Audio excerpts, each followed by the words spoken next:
The Death of the Little Hen. Once upon a time, the little hen went with the little cock to the nut hill, and they agreed together that whichsoever of them found a kernel of a nut should share it with the other.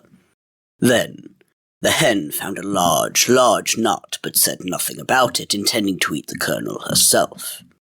The kernel, however, was so large that she could not swallow it, and it remained sticking in her throat, so that she was alarmed lest she should be choked. Then she cried, "Cock, I entreat thee to run as fast as thou canst to fetch me some water, or I shall choke."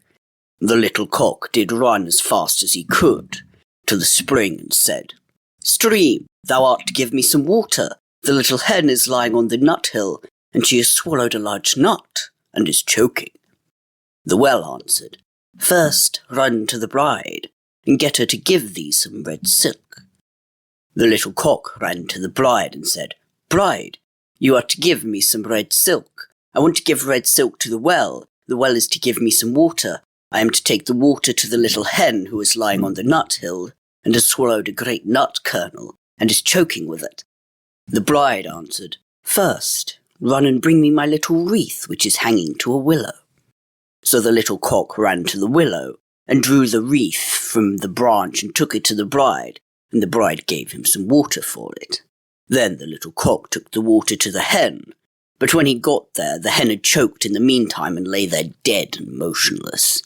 Then the cock was so distressed that he cried aloud, and every animal came to lament the little hen, and 6 mice built a little carriage to carry her to her grave.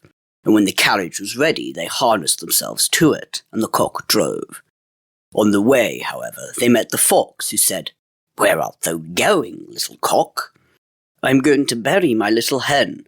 May I drive with thee?" "Yes, but seat thyself at the back of the carriage, for in the front my little horses could not drag thee." Then the fox seated himself at the back, and after that the wolf, the bear, the stag, the lion, and all the beasts of the forest did the same. Then the procession went onwards, and they reached the stream. "How are we to get over?" said the little cock. A straw was lying by the stream, and it said, "I will lay myself across, and you shall drive over me." But when the 6 mice came to the bridge, the straw slipped and fell in the water, and the 6 mice all fell in and were drowned.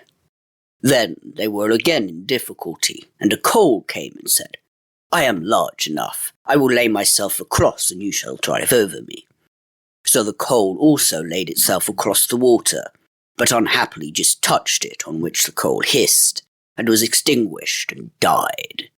When a stone saw that, it took pity on the little cock, wished to help him, and laid itself over the water. Then the cock drew the carriage himself, but when he got it over and reached the other shore with the dead hen, and was about to draw over the others who were sitting behind as well, there were too many of them. The carriage ran back, and they all fell into the water together and were drowned. Then the little cock was left alone with the dead hen, and dug a grave for her and laid her in it, and made a mound above it, on which she sat down and fretted until he died too, and then everyone was dead.